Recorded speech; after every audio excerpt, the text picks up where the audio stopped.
I was about 10 years old back then. I'd been living with my grandma in an old Soviet apartment building for more than half the summer. Supposedly, her neighborhood was greener, and we didn't have a summer house or a cabin in the countryside. My parents worked on the other side of the city, and there was no one my aging grandma's yard, so I was completely alone. Sitting inside the apartment wasn't an option. The only entertainment was the TV, and Grandma was already watching it. Plus, she'd kick me outside herself. "There's no reason to sit in a stuffy apartment," she said. "Go get some fresh air, build up your strength." But I wasn't allowed to leave the yard, so she wouldn't lose track of me. So I spent my time in this boring setup, trying to find some kind of adventure, despite Grandma's nagging. One day, both elevators in our building broke down, the passenger one and the freight one. The only way was the stairs. Grandma couldn't climb them, so I had to take on the chore of fetching groceries. On top of the usual boredom, I was now exhausted. Lugging bags up to the 13th floor wasn't exactly fun, especially for a 10-year-old kid, but at least I could leave the yard and go to the store. After all, this new place ended up being no more interesting than the yard. One day, when I went out for some carrots, I heard heavy, steady footsteps on the stairwell below. I'd heard people on the stairs before, but this time I immediately knew I hadn't met this person. The footsteps were unusual, steady, like a slowed-down march, thudding heavily on the steps and lightly scraping the floor as they moved. All that was accompanied by heavy breathing, sharp and wheezy, like someone with asthma struggling for air, but still steady and rhythmic, just like the footsteps. Being a kid, the first thing I thought of was a zombie. Then I figured it could be some disabled person, but I was instantly curious. I ran downstairs to catch a glimpse of the mysterious stranger. I rushed down, making a lot of noise, but the footsteps didn't stop. By the 3rd floor, I spotted him through the stairwell gap. He was on the 1st floor. From above, he looked like a small adult, dressed in a dark jacket with the hood pulled over his head. He seemed to walk pigeon-toed a bit. And yes, he was the one making those loud footsteps. I hurried to get a closer look. Within 5 seconds, I passed 2 floors, but the strange man was nowhere to be found on the 1st floor. I searched the building and the yard.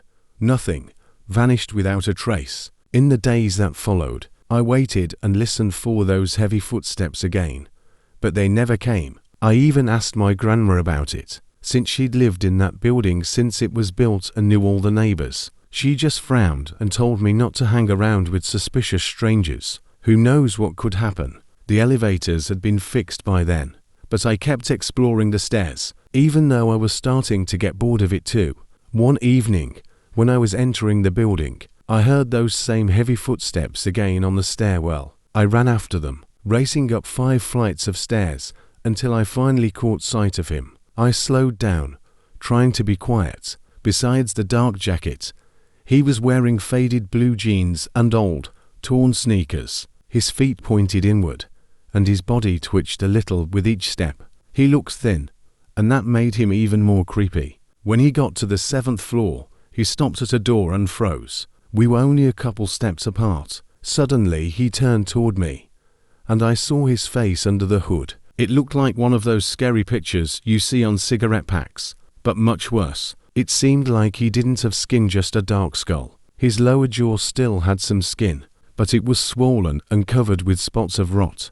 His eyes were wide open, dried out, and I don't remember him blinking even once. His mouth was full of sharp, crooked yellow teeth. He stared right at me, but probably didn't notice my presence with those half-rotten eyes. After standing like that for about 10 seconds, the skeleton man slowly turned and shuffled back toward the door. I stood frozen until I heard the front door close somewhere, deep on the 7th floor. Then I sprinted back to my grandma's apartment, trying to hide my shock. Of course, I couldn't sleep that night. My mind kept replaying that disgusting face, those horrible teeth, the swollen parts, and those dead eyes. Naturally, I begged my grandma the next morning to tell me about the tenants on the 7th floor.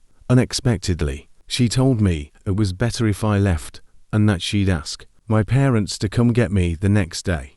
"Bad people have moved into Grandma's building, and you'll be safer with your parents," she said.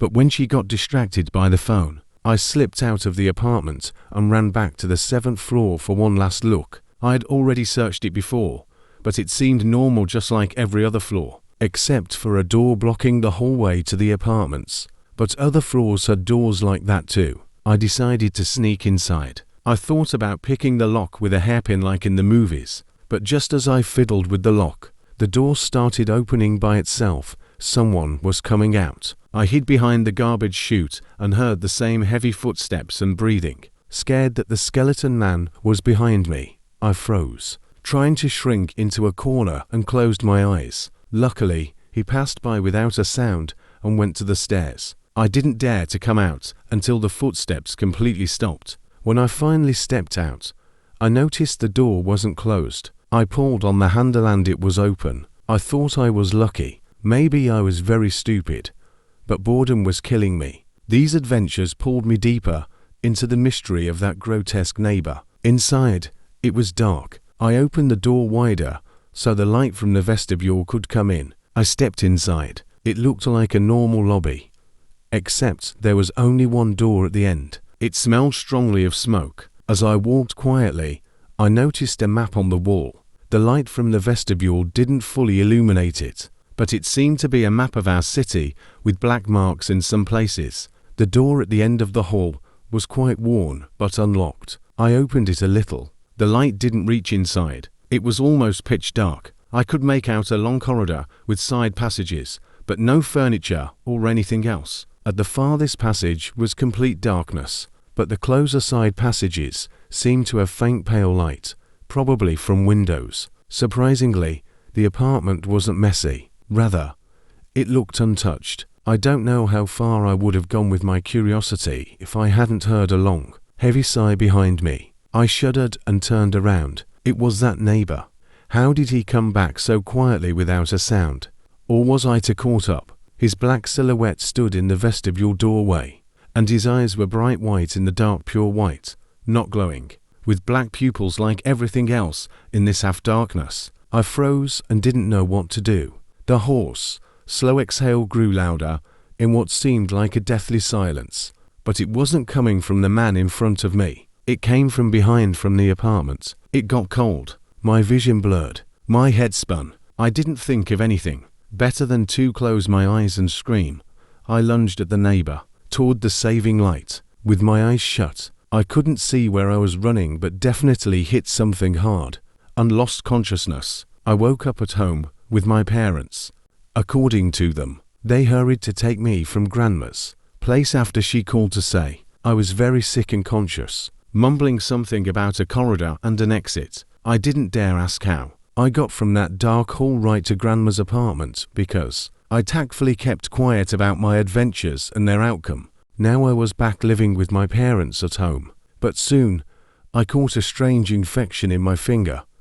It started hurting badly, then swelling and oozing pus. The spots of pus looked very much like the ones on the rotten neighbor's swollen jaw. No matter what treatments we tried, the infection didn't go away. Soon the dark spots of pus spread over my whole hand. The skin turned blackened and looked dried out. I didn't feel pain in the dried parts anymore, but it hurt badly where the blackened skin had the healthy skin. Doctors couldn't help.